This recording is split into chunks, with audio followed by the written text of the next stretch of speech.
네, 우리 벨직 신앙고백서 이제 23항 하나님 앞에서의 우리의 의에 대해서 오늘 같이 말씀을 보겠습니다.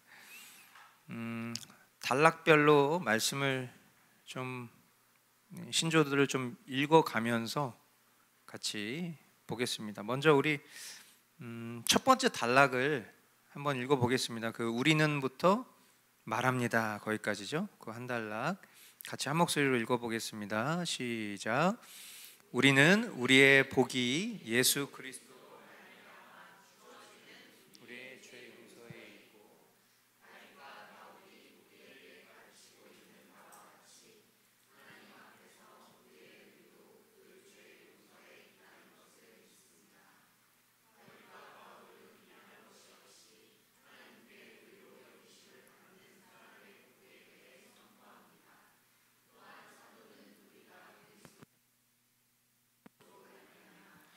하나님의 은혜로 값없이 의롭다 하심을 얻었다고 말합니다. 예,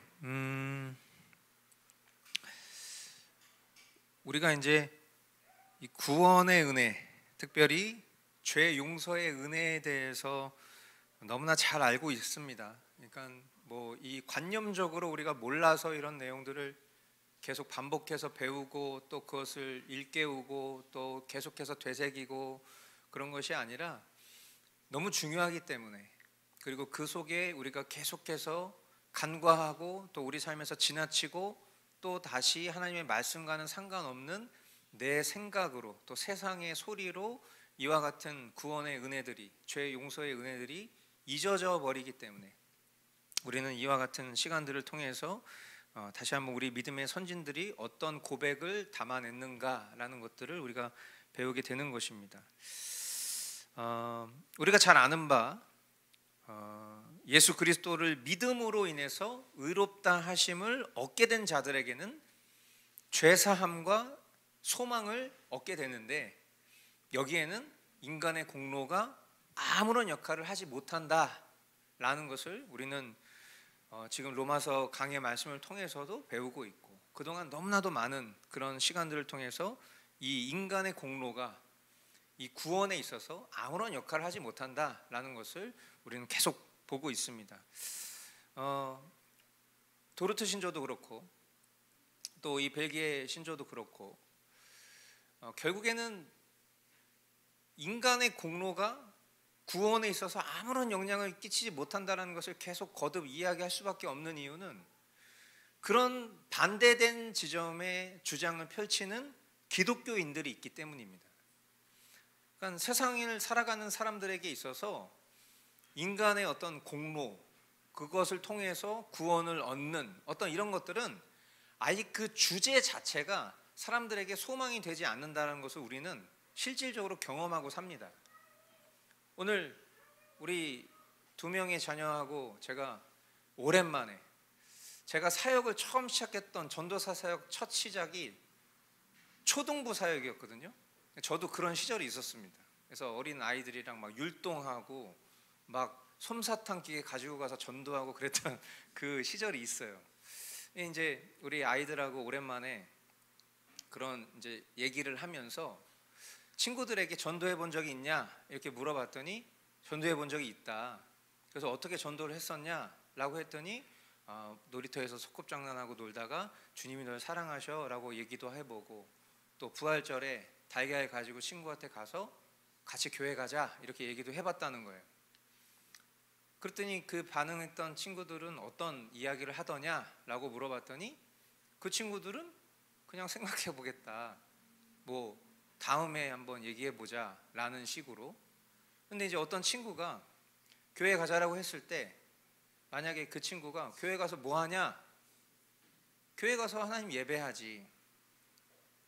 그럼 만약에 그 친구가 하나님을 왜 예배해야 되는데? 라고 만약에 반문한다면 그것에 대해서는 뭐라고 얘기하겠냐? 여러분은 어떻게 얘기하시겠습니까? 우리가 주일을 거룩하게 지키고 이 시간을 통해서 우리가 하나님을 예배하고 또 이렇게 하나님 말씀을 배우는 그 이유와 목적이 무엇 때문이냐는 거예요. 그 이유와 목적은 하나님 내 삶 가운데 베풀어 주신 그 구원의 은혜가 크기 때문입니다. 우리가 그 구원의 은혜에 일평생 전부를 쏟아도 그 은혜를 갚을 수가 없습니다. 그런데 하나님께서는 하나님이 제정하신 방식을 통해서 하나님이 우리의 삶 가운데 행하신 그 일들에 반응할 수 있는 그 자리를 마련하신 것이 예배인 것입니다.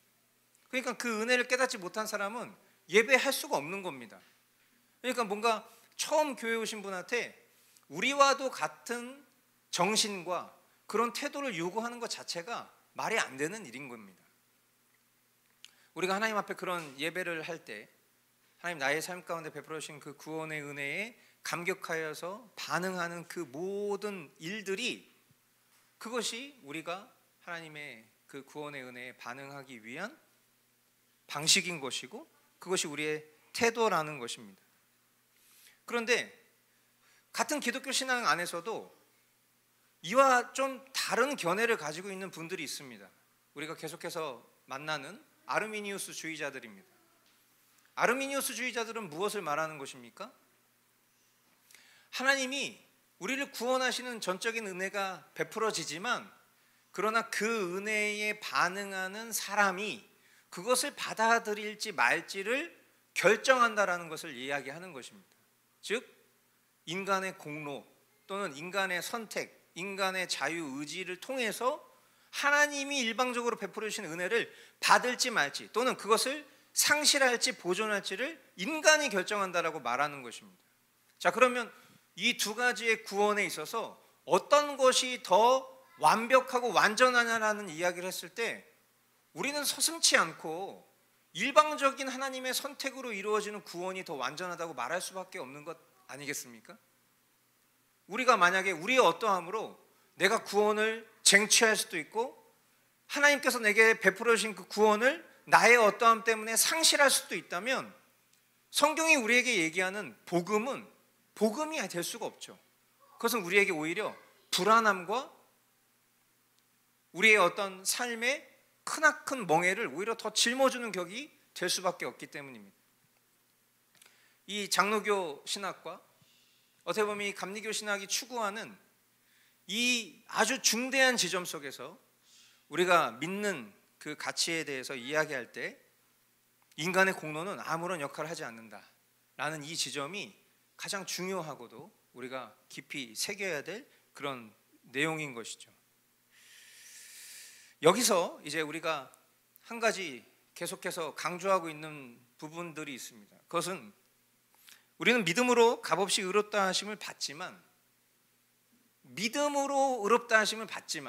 이 믿음도 역시 우리의 공로가 될 수 없다라는 것을 우리는 기억해야 돼요.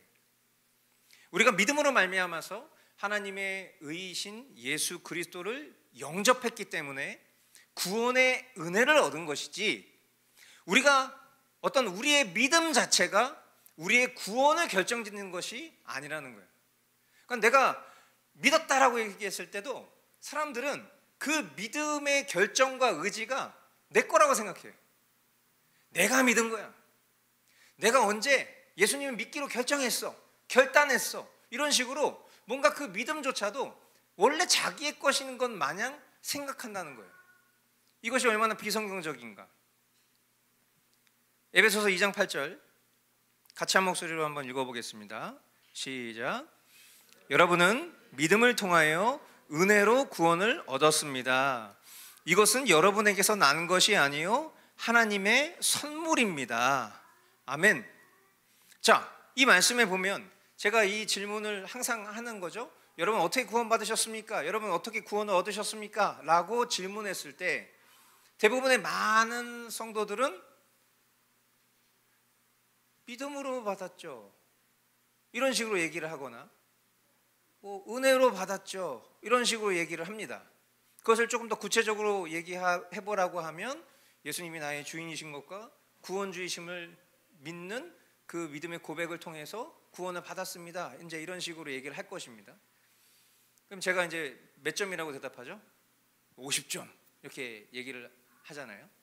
100점짜리 정답이 성경에 이미 기록이 되어 있기 때문입니다. 100점짜리 정답에 대한 그 성경 말씀이 지금 우리가 읽은 이 말씀입니다. 우리가 어떻게 구원을 얻었냐? 믿음을 통하여 은혜로 구원을 받았다라고 얘기를 합니다. 그러니까 여기서 믿음이라는 것은 수단인 것이죠.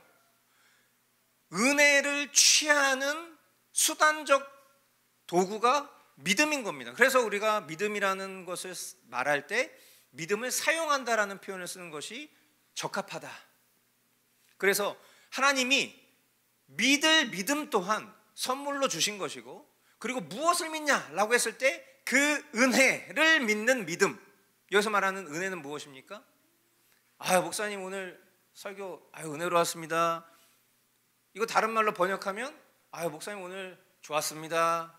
뭐 이런 개념으로 우리는 은혜를 느낌과 감정으로 생각하지만, 사실 성경이 말하는 은혜라는 것은 하나님 우리에게 값없이 주신 선물, 즉 은혜의 본체가 되시는 예수 그리스도가 은혜인 것입니다. 그 예수 그리스도를 믿는 것 또한, 이 믿음 또한, 그것도 하나님이 선물로 주신 겁니다. 그러니까 하나님이 우리에게 믿음을 주시지 않았으면 우리는 그 예수 그리스도를 들어도 믿을 수가 없는 겁니다. 그러니까 이 믿음이라는 것은 수단입니다. 수단. 믿음을 통하여 은혜로 구원을 얻었다. 이것은 여러분에게서 난 것이 아니요 전적으로 하나님의 선물이다 라고 말씀하고 있기 때문이에요. 이 사실을 여러분들이 잘 분별하실 수 있게 되길 바라요. 우리의 어떠함으로 우리가 구원을 얻거나 우리의 어떠함으로 구원을 상실하거나 그럴 수 없다라는 것, 이것이 성경이 우리에게 말하고 있는 하나님의 은혜의 구원인 것입니다. 자, 여기서 이제 우리가 믿음으로 말미암아 의롭다 하심을 받는다, 구원을 얻었다, 죄 용서의 은혜를 입었다 라고 하는 것을 우리는 다른 말로 얘기하면 칭의라고 얘기합니다. 의롭다 하심을 받았다라는 것이죠. 그런데 이 칭의를 우리가 조금 더 깊이 세분화해서 생각해 보면 두 가지로 나누어서 생각해 볼 수 있습니다. 하나는 죄 용서인 것이고, 죄의 용서인 것이고, 두 번째는 의의 전가. 그러니까 칭의는 죄의 용서와 의의 전가를 포함하고 있는 개념인 것이죠. 자, 이것에 대해서 하이델베르크 유리문답 제23주일 60문답에서는 이렇게 질문하고 답하고 있습니다. 제가 질문하면 여러분들이 답을 읽어보시면 되겠습니다. 당신은 어떻게 하나님 앞에서 의롭게 됩니까?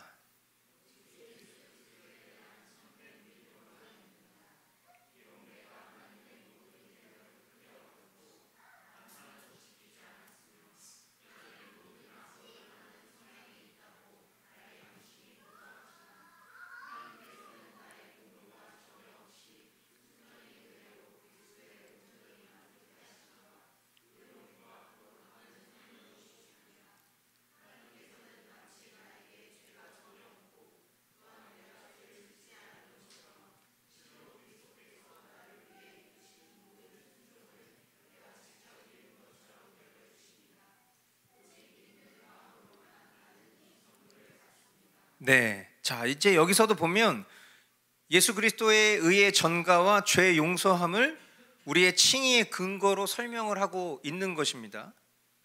자, 오늘 우리가 아까 읽었었던 벨기에 신앙고백 23항의 시작을 이렇게 시작하고 있습니다. 우리는 우리의 복이 예수 그리스도로 말미암아 주어지는 우리의 죄 용서에 있고, 다윗과 바울이 우리에게 가르치고 있는 바와 같이 하나님 앞에서 우리의 의도, 그 죄 용서에 있다는 것을 믿습니다. 자, 우리가 예수 그리스도를 믿음으로 말미암아서 구원을 얻게 되면 하나님은 우리의 과거, 현재, 미래의 모든 죄를 용서해 주십니다. 이거 되게 중요한 개념입니다.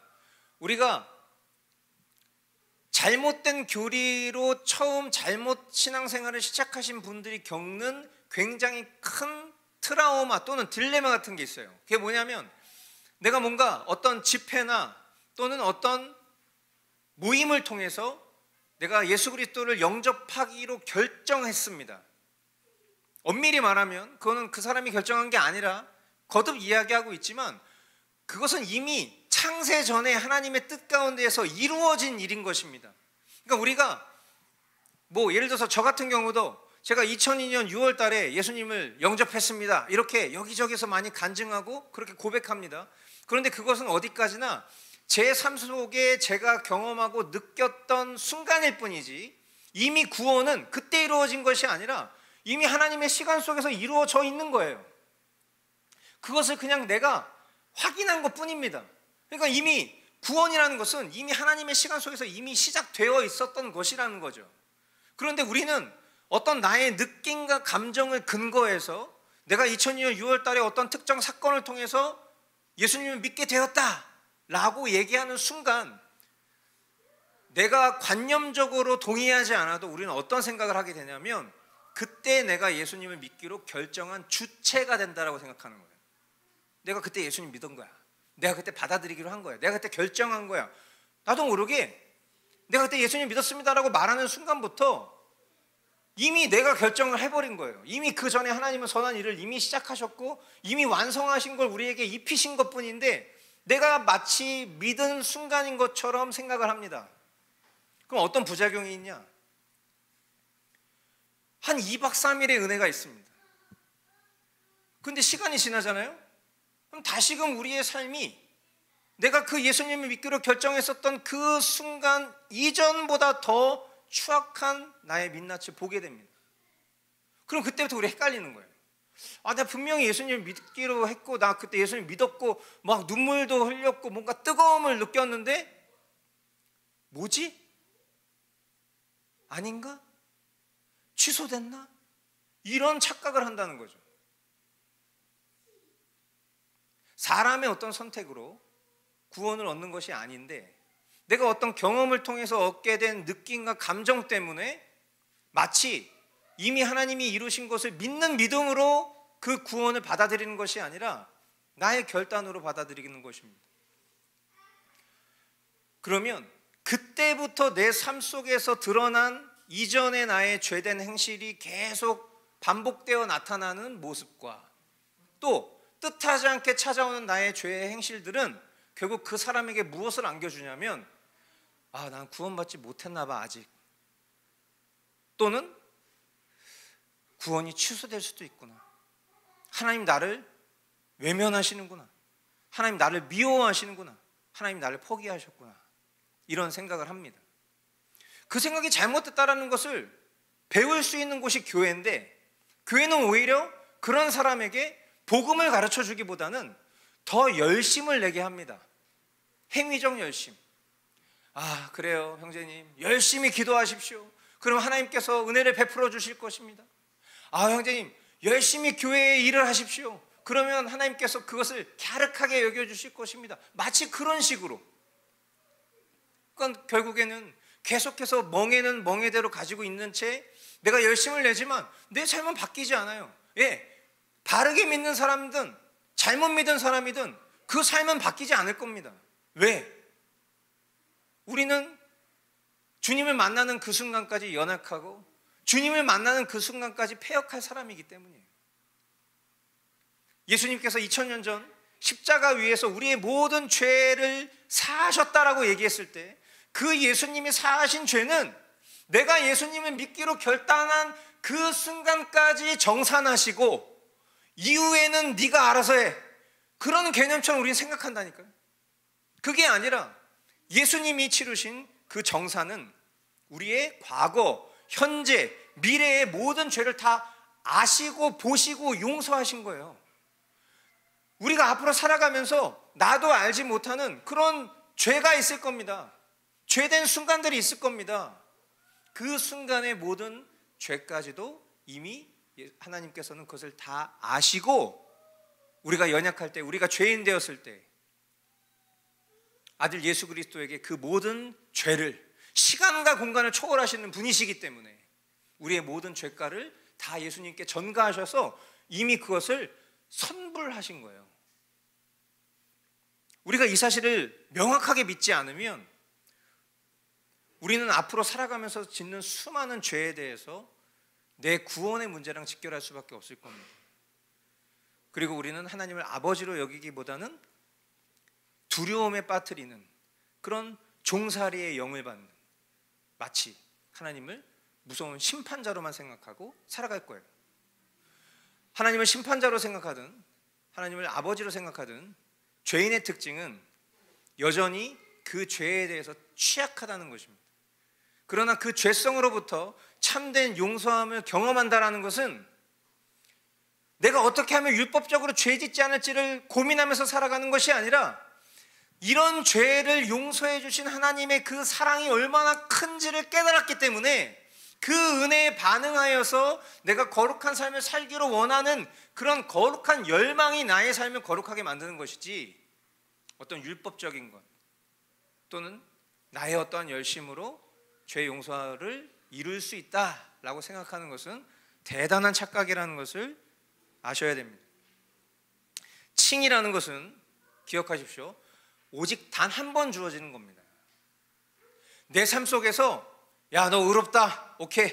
지금 이 시점까지는 의롭다. 너 지금 3일 보니까 의롭지 않네. 다시 처음부터 다시 해. 오케이. 자, 수고했다. 칭의. 이런 일이 아니에요. 칭의는 이미 단번에 우리들에게 주어지고 반복되지 않습니다. 왜냐하면 칭의를 주시는 하나님의 죄 용서에 대한 선언은 법적으로 완전하고 완벽하기 때문이에요. 이미 판결이 끝난 겁니다. 그리고 그 판결이 끝난 것을 우리에게 선언해 주신 거예요. 그러므로 번복되지 않습니다. 우리의 삶 가운데 연약함이 있고 우리의 삶 가운데 패역함이 드러난다 할지라도 그것을 통해서 우리가 안심하고 안위하여서 계속 죄된 상태로 머물러 있는 것을 장려하는 말이 아니라, 그럼에도 불구하고 그런 우리의 이 모든 연약함과 허물을 아시고 이미 구원하시고 이미 칭의의 판결을 내려주셨다는 것을 통하여 우리가 어떻게 하면 하나님을 더 기쁘시게 해드릴 수 있을까를 염원하는 것이 그 칭의의 은혜를 입은 자의 합당한 태도다라는 것을 기억해 주시기를 바라요. 자, 그래서 시편 말씀은 이렇게 말하고 있습니다. 복되어라, 거역한 죄 용서받고 허물을 벗은 그 사람, 주님께서 죄 없는 자로 여겨주시는 그 사람, 마음에 속임수가 없는 그 사람, 그는 복되고 복되다. 아멘. 여러분, 그래서 진짜 복은 이거예요. 이거. 그러니까 우리가 구하길 원하는 그런 복은 이 생의 복들이죠. 잘 먹고 잘 살고, 물론 여기서 말하는 잘 먹고 잘 살고는 좀 잘못된 표현입니다. 잘 먹고 잘 사는 거는 돈하고 상관없는데 우린 돈이 많으면 잘 먹고 잘 산다고 생각해요. 누구네 집 갔더니 엄마 쟤네 집 되게 잘 살아요. 화목하고 잘 사는 게 잘 사는 건데, 거기서 말하는 잘 사는 거는 쟤네 집에는요 가정부도 있고요, 쟤네 집에는요 차도 6대가 있고요, 집이 100평이고요, 뭔가 이런 게 잘 사는 거로 생각하던데, 잘 사는 건 그런 게 아니죠. 우리 언어를 바꿔야 돼요. 그건 그냥 부자인 것입니다. 진짜 잘 먹고 잘 사는 게 뭡니까? 복 받는 거거든요. 근데 여기서 말하는 복이 뭐냐? 성경이 말하는 복이 뭐냐? 그냥 우리가 이 생에서 부유한 삶을 사는 것이 그게 복 받는 거냐? 아니죠. 진짜 복은 뭡니까? 바로 죄의 용서를 받고 우리의 모든 허물을 벗겨진 삶을 사는 거예요. 이미 그런 측면에서 우리는 복을 받은 거라는 것을 여러분들 다시 한번 기억하실 수 있게 되길 바라요. 자, 두 번째, 이 칭의의 또 다른 측면에서의 개념은 바로 의의 전가입니다. 그리스도를 믿는 사람들에게는 죄 용서함뿐만이 아니라 의의 전가가 일어나는 것입니다. 자, 그래서 오늘 우리가 읽은 그 첫 번째 단락의 두 번째 다윗과 바울, 그 내용을 보시면 다윗과 바울은 일한 것이 없이 하나님께 의로 여기심을 받는 사람의 복에 대해 선포합니다. 또한 사도는 우리가 그리스도 예수 안에 있는 구속으로 말미암아 하나님의 은혜로 값없이 의롭다 하심을 얻었다고 말합니다. 이렇게 얘기를 하고 있어요.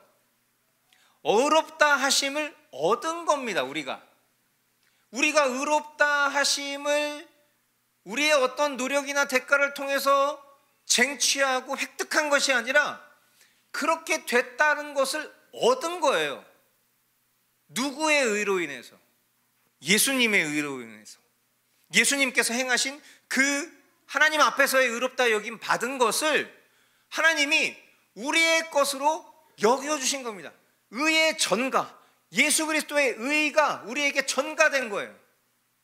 그러니까 이게 참 말도 안 되는 일이라고 저는 늘 생각합니다. 왜? 우리는 우리가 한 행동에 대한 책임과 그것에 대한 대가를 감당하면서 살아갈 수밖에 없는 사람들이에요. 우리 삶에서 실질적으로 대리로 대속해주는 그런 일들은 거의 없다고 말해도 과언이 아닙니다. 만약에 제가 무기징역을 받았습니다. 저 대신 무기징역 살아주는 사람이 있다 하더라도 그럴 수가 있습니까? 없다는 거예요. 하물며 영원한 생명의 문제 앞에서 죽을 수밖에 없는 죄인된 나의 죄의 책을 대신 감당해 주신 예수님 때문에 내가 지옥으로 가지 않아도 된다는 것, 이것을 어떻게 믿을 수 있어요? 그런데 오늘 우리가 주일 설교를 통해서도 봤지만 이것을 믿을 수 있는 그 믿음의 근거는 내가 믿는 것이 아니라 하나님의 말씀에 따라서 하나님이 그렇게 하시겠다라고 하신 그 말씀 때문에 우리가 그걸 믿는 거예요. 그러니까 당연히 세상 사람들이 이 복음을 받아들일 수가 없는 거죠. 왜? 세상에는 그런 일이 없으니까. 그러나 이 일은 너무나 놀라운 일이죠. 고린도전서 1장 30절, 그러나 여러분은 하나님의 자녀로서 그리스도 예수 안에 있습니다. 그는 우리에게 하나님으로부터 오는 지혜가 되시며 의와 거룩함과 구원이 되셨습니다. 아멘. 여러분, 이 말씀 생명의 말씀이에요. 그리스도의 의로움과 거룩함과 구원함은 하나님께로부터 나온 것입니다. 그리고 그것이 오늘 우리의 것이 되었다는 것, 그것이 바로 칭의가 담고 있는 의의 전가라는 아주 소중한 개념이라는 것을 여러분들 다시 한번 확인하실 수 있게 되길 바랍니다. 자, 그럼 다음 페이지에 가서 이제 이 칭의를 통해서 누리는 유익들은 어떤 것들이 있는가, 크게 세 가지로 살펴봅니다. 우리가 지금 어떤 이제 구원의 서정이라고 말하는 그런 단계 속에서 하나하나씩을 좀 보고 있는 개념으로 이해하시면 되는데, 칭의라고 하는 것도 결국에는 구원의 서정 속에 담겨져 있는 거니까 구원을 통해서 누리는 유익들, 이렇게 이해하셔도 되겠습니다. 하나님 나를 의롭다 여기신 것을 통해서 나는 어떤 유익을 경험할 수 있는가, 하나님 나를 구원하신 것을 통해서 나는 어떤 유익을 누릴 수 있는가, 그렇게 받아들이시면 되는 거예요. 첫 번째, 칭의는 우리의 모든 허물을 덮어줍니다. 그러니까 이 허물을 덮는다라는 것은 이 워딩 자체에 정답이 있어요. 뭐냐면 우리에게 있어서 허물이 있다 없다, 허물이 있어요 없어요? 저와 여러분들이 예수님을 믿고 그리스도인으로 살아가고 있는 사람임에도 불구하고 우리에게 허물이 있습니까 없습니까? 허물이 있어요. 허물 없어집니까? 안 없어져. 마치 나는 허물이 없는 사람인 것처럼 생각하면서 사는 사람들도 있어요. 그런 사람들은 진짜 위험한 사람들이에요. 그런데 그리스도인은 나에게 허물이 있다는 것을 인정하는 사람, 그리고 나 또한 그런 것처럼 다른 사람도 허물이 있다는 것을 알고 나를 덮어주신 그 하나님의 은혜가 저 사람에게도 임할 것이라고 믿는 사람이 그리스도인입니다. 그러니까 허물은 우리 다 있어요. 그런데 그 허물을 어떻게 한다는 겁니까? 덮어주시는 거예요. 없는 셈 쳐주시는 거라고요. 자, 그래서 여러분들이 아마 그런 그림 많이 보셨을 겁니다. 누더기 옷을 입은 죄인입니다. 그런데 예수 그리스도께서 그런 나를 감싸 안아주셔서 그리스도의 흰 옷을 나에게 입혀주시는 그런 그림을 보셨을 것입니다. 마치 그런 거예요. 우리는 여전히 이 의의 옷을 벗어버리고 싶어요. 그리고 내가 벗어났던 정말 더러운 오물이 묻어져 있는 내 삶의 추악한 죄의 흔적이 담겨져 있는 그 옷을 계속 다시 찾아서 입고 싶어하는 사람이에요. 그런데 그런 우리를 계속하여서 마치 바른 부모처럼, 아니 생각해 보세요. 어떤 제대로 된 부모가 더러운 오물이 묻어져 있는 옷을 자녀가 계속 입고 싶어 한다고 해서 그것을 그래 뭐 입어라 뭐 그럴 때도 있겠지, 그런 부모가 어디 있겠습니까? 그게 아이에게 유익하지 않다는 것을 아는데 어찌 그러겠냐고요. 그러나 참된 부모는 그것을 제지하고 계속해서 거룩하고 깨끗한 옷을 입혀주려고 하겠죠. 마치 그런 거예요. 칭의로 얻어지는 유익은 우리가 여전히 허물 가운데 있어도 하나님께서는 그리스도의 의로 우리를 덮어주신다는 거예요. 그 예수님께서 우리 앞에서 우리의 거룩함이 되어주신다는 유익인 것입니다. 여러분, 이 유익이 여러분에게 유익으로 받아들여지실 수 있기를 축복해요. 예. 아 뭐야 그거밖에 없어, 뭐 한 10억 주는 거 아니었어, 뭔가 그런 마음이 아니라 정말 이 모든 허물을 덮어주시는 그런 유익이 있다. 두 번째, 우리가 하나님께 가까이 가도록 확신해 주신다는 겁니다. 이 칭의의 선고가 말이죠. 우리가 잘 아는 것처럼 죄인으로서 하나님 앞에 설 수 없는 자가 행했던 가장 대표적인 일, 우리가 이 배기의 신앙고백서 이 단락에서 읽진 않았지만 세 번째 단락에 나와져 있는 이 내용입니다. 결국 무슨 얘기죠? 두려움과 공포와 불안에서 해방시키기에 충분하기 때문에 우리는 두려워 떨면서 숨고 무화과 나무 잎으로 자기 자신을 덮으려 했던 우리의 첫 조상 아담의 본보기를 따르지 않게 해야 됩니다. 우리가 죄 가운데 놓여져 있으면 말씀과 기도의 삶이 막혀버립니다. 말씀과 기도의 삶이 중요하다는 걸 알아요. 그런데 내가 그 말씀과 기도의 삶을 살지 않게 되는 이유가 뭐 때문이냐면 하나님 앞에 나아갈 면목이 없기 때문입니다. 처음에는 하나님 앞에 나아갈 면목이 없어서 말씀 보는 것도 내가 방금 전에 죄 짓고 내가 어저께까지 죄 짓고 살았는데 갑자기 내가 거룩한 척 말씀 보고 기도하는 것 자체가 하나님 앞에 너무나 낯뜨거운 일이라고 생각이 드니까 그 일을 못하는 거예요. 그럼 언제 그 일이 가능해지냐?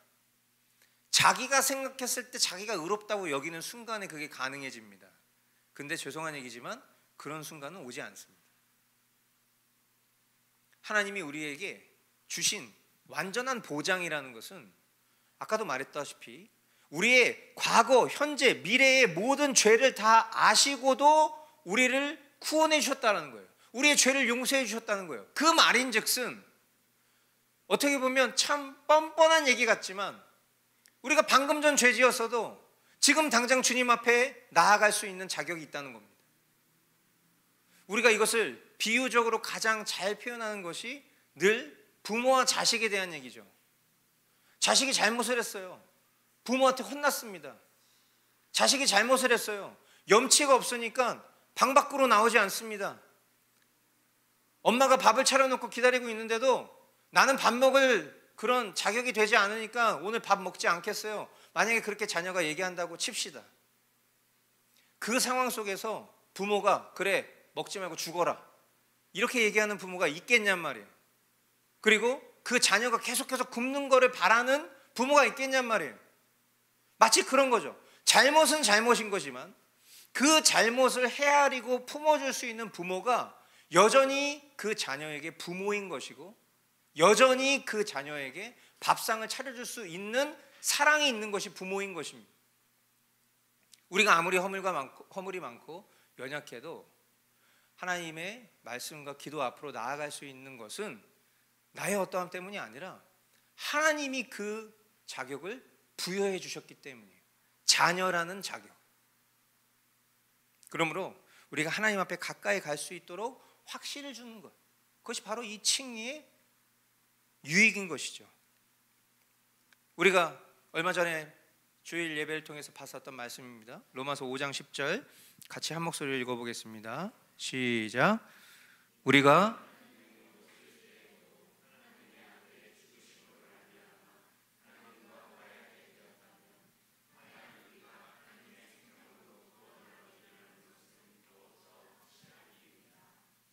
아멘.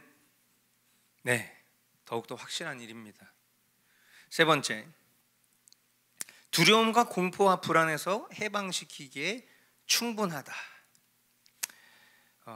같은 개념 선상에서 이야기해 볼 수 있는 것입니다.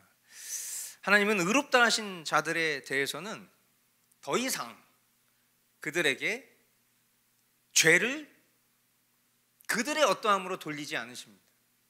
하나님이 의롭다 선언하신 사람에 대해서는 그들의 어떤 죄에 대해서 그들에게 돌리지 않으신다는 거예요. 그리고 의로 덧입은 자들로 여기신다. 왜? 왜 그렇죠? 우리는 우리의 시간을 살고 있어요. 그러니까 아까도 말씀드린 것처럼 우리의 미래 속에 내가 짓게 될 어떤 죄를 우리는 보지 못합니다.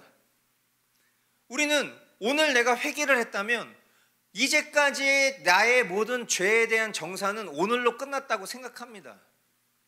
물론 그것은 아니지만, 그런데 우리가 내일 또 다른 죄 앞에 섰을 때 우리는 우리의 비참한 현실을 보게 됩니다. 그리고 또 죄를 짓죠. 그랬을 때 어저께까지는 내가 하나님의 의롭다 여김을 받는 자녀로서 살았을지언정 오늘 나의 신분은 그런 존재가 아니다라는 착각을 할 수 있다는 거예요. 그러나 아까 그런 단어를 썼어요. 선불이라는 단어를 썼습니다. 선불. 예수님께서 이미 우리의 모든 죄에 대한 책임을 감당하시고 십자가에서 죽으신 거예요. 우리의 모든 죄책을 이미 다 선불하신 거예요. 예수님의 십자가 대속으로 말미암아. 그렇기 때문에 우리가 또 다른 죄에 직면을 한다 할지라도 그런 우리를 죄인으로 바라보시는 것이 아니라 의로 덧입은 자들로 여기신다라는 거예요. 아멘이십니까? 여러분, 이것에 대한 풍성한 은혜를 누리실 수 있게 되길 바라요. 그러니까 진짜 믿음 좋은 사람은 어떤 사람이냐면 죄 짓지 않는 사람이라기보다는 죄를 지었어도 하나님 앞에 담대히 나아가는 사람이 믿음이 좋은 사람이에요. 여러분, 이거 꼭 기억하시기 바라요. 아우, 저분은 거룩한 사람이에요. 저분은 TV도 안 봐요. 저 사람은 매일 그냥 하나님 말씀만 보시는 분이고, 아우, 진짜 의로우신 분이고 정말 믿음 좋은 사람이에요. 우리는 그런 사람이 믿음 좋은 사람이라고 생각하죠. 근데 진짜 믿음 좋은 사람은 그런 사람이 아니에요. 물론 그렇게 사는 삶이 참 귀한 삶인 건 맞고 우리는 그렇게 살아야 되는 게 맞습니다만 그런 사람은 별로 없어요. 진짜 믿음 좋은 사람은 마치 그런 거죠. 이와 같은 허물과 패역함 속에서도 하나님의 말씀을 믿는 믿음 때문에 그 앞에 담대히 나아갈 수 있는 사람인 거예요. 이것이 바로 단번의 선고, 의롭다라는 그 단번의 선고를 받은 하나님의 자녀된 백성들이 누릴 수 있는 유익이라는 사실 기억하실 수 있게 되길 바랍니다. 자, 양자됨과 영생에 대해서 잠깐 나누도록 하겠습니다. 칭의와 항상 함께 따라오는 개념이 있습니다. 구원의 서정에서 그 중에 대표적인 것이 바로 수양이죠. 바로 양자됨입니다.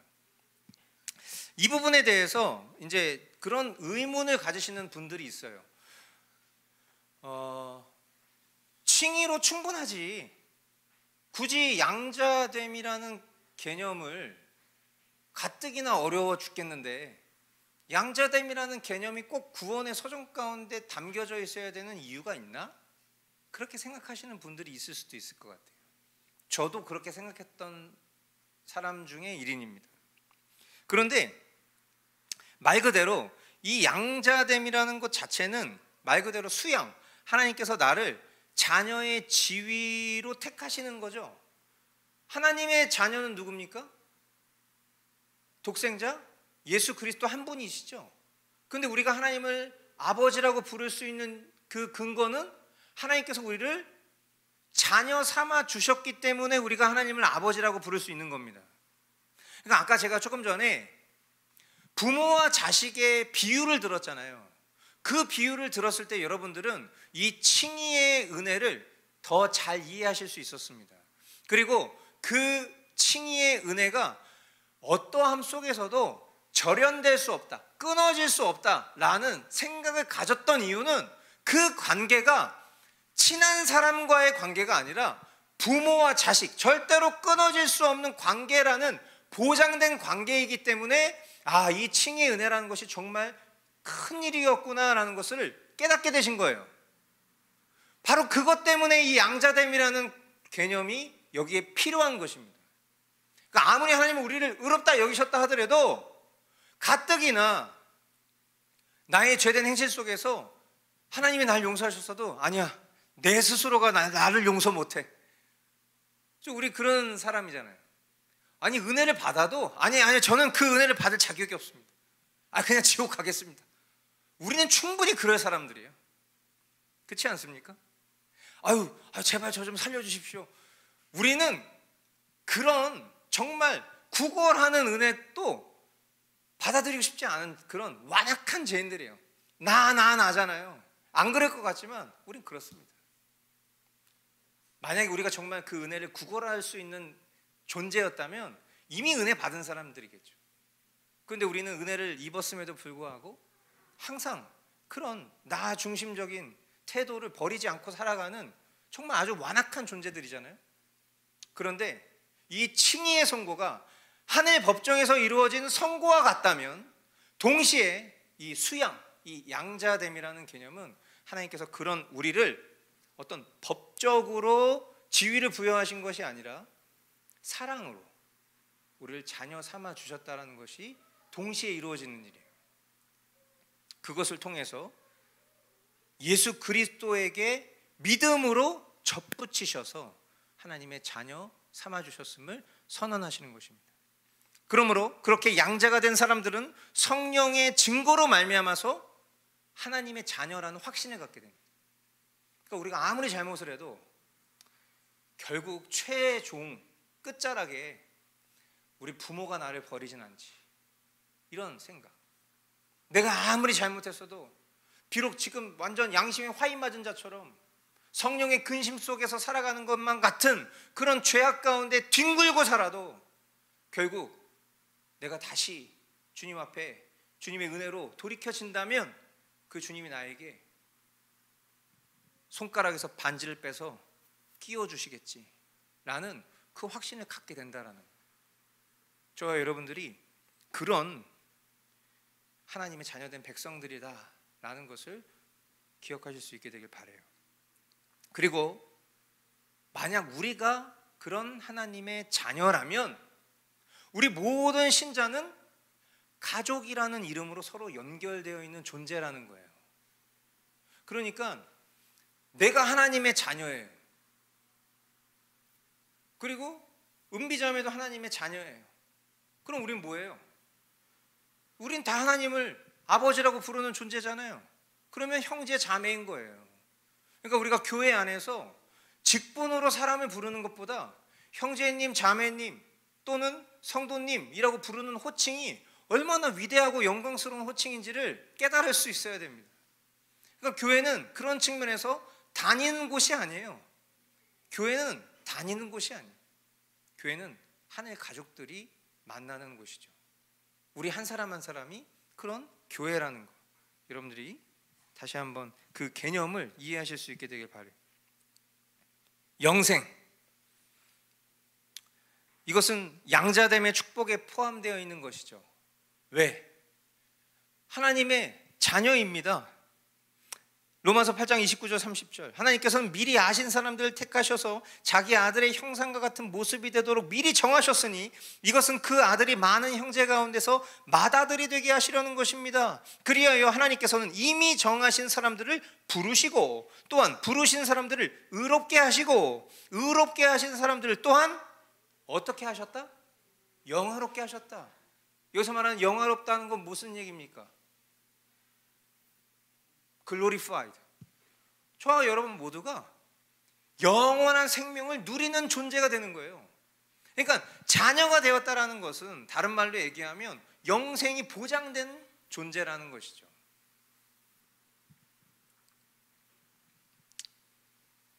끝으로 칭의에 대한 우리의 자세입니다. 자, 지금까지 나눈 내용들, 제가 30분 안에 끝난다고 했는데 또 거짓말쟁이가 됐고, 뭐 어쨌든 지금까지 나눈 내용들을 여러분들이 다시 한번 상기해 보셨을 때에 뭐 모르는 내용 아니셨을 거고, 그리고 저 나름대로 우리 아이들도 이해할 수 있을 만한 언어로 설명하려고 했지만 그렇게 성공한 것 같지는 않지만, 그럼에도 불구하고 여러분들이 오늘 이 칭의에 대해서 들으셨을 때 그것에 대한 어떠한 반응이 떠오르십니까?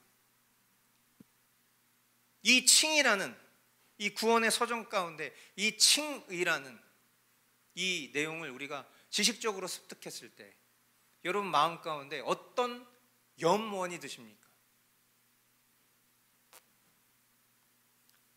아까 서두에 우리 아이들이 너는 교회를 왜 가냐? 나 하나님 예배하러 가는데. 하나님 왜 예배해야 되는데? 하나님 왜 예배해야 됩니까? 그 질문하고 똑같은 겁니다. 우리가 이 칭이라는 단어를 들었을 때 우리 마음 가운데 어떤 염원이 드는가? 많은 사람들은 자신이 죄인으로 태어났다는 것에 대한 원죄 교리를 믿고 싶지 않아 합니다.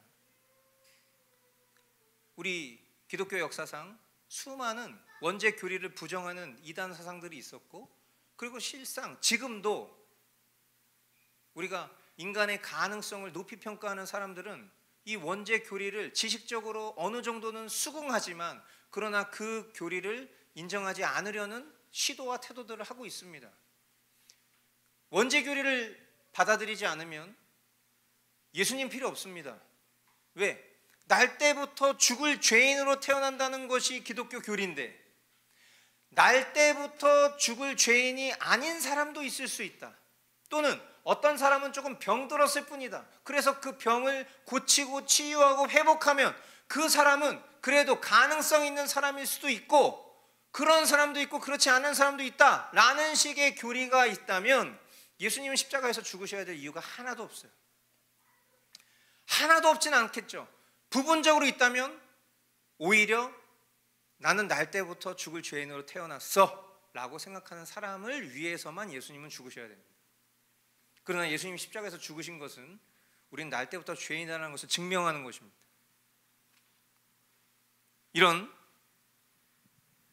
우리가 날 때부터 죄인이라는 것을 인정하려 들지 않는 것, 그리고 이런 진노를 해결하기 위해서 우리의 죄 용서함과 의의 정가가 필요하다는 것을 믿지 않으려고 하는 것, 사람들은 이런 절망 속에서 우리가 어떻게 하면 구원받을 수 있을까? 이런 것에 대한 관심보다는 어떻게 하면 더 행복할 수 있을까?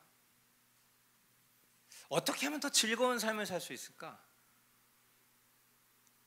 여러분, 만약에 교회가 어떻게 하면 우리가 구원받을 수 있을까에 대한 말씀이 아니라 우리가 어떻게 하면 더 행복할 수 있을까? 우리가 어떻게 하면 더 즐거운 삶을 살 수 있을까에 대한 답을 제시하는 곳이 교회라면 교회 다닐 필요가 없습니다.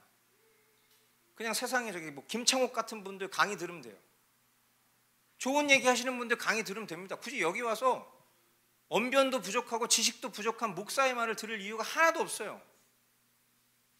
교회는, 그리고 참된 신자들의 갈망은 결국 어떻게 하면 내가 이 존재적 죄인으로서 구원을 받을 수 있을까에 대한 진리의 말씀을 선포하는 곳이어야 되고, 그리고 그것을 우리가 깨달아 알았다면 이제 이미 나로서는 어떻게 할 수 없는, 그러나 내가 행할 수 있는 유일한 일이 있다면 그것은 하나님을 영화롭게 하는 거예요. 우리 교회 입구에 붙어 있잖아요. 사람의 존재 목적이 무엇이냐? 그것은 하나님을 영화롭게 하는 거예요. 그것은 죄인이든 의롭다 여김을 받은 자이든 똑같은 것입니다. 그러나 죄인은 하나님을 영화롭게 하는 법을 모릅니다. 그러나 의롭다 여김을 받은 사람은 하나님을 영화롭게 하는 법을 압니다. 칭의에 대한 우리의 자세는 그저 하나님 내 삶 가운데 베풀어 주신 그 은혜에 화답하여 나의 삶을 통해서 죄악되고 얼룩진 누더기옷과 같은 그런 비참한 존재임에도 불구하고 하나님 나를 자녀 삼아 주셨다라는 그것을 기억하고 믿고 아버지를 기쁘시게 해드리는 삶을 살기를 염원하는 것이 칭의에 대한 우리의 자세인 줄 믿습니다. 오늘 우리가 이런 내용들을 우리가 함께 나누면서 다시 한번 하나님 앞에서의 우리의 의 되신 예수 그리스도께 영광과 존귀를 올려드리는 저와 여러분들 될 수 있기를 축복합니다. 네, 오늘 나눠진 내용 속에서 혹시 질문 있으시면 질문 받겠습니다.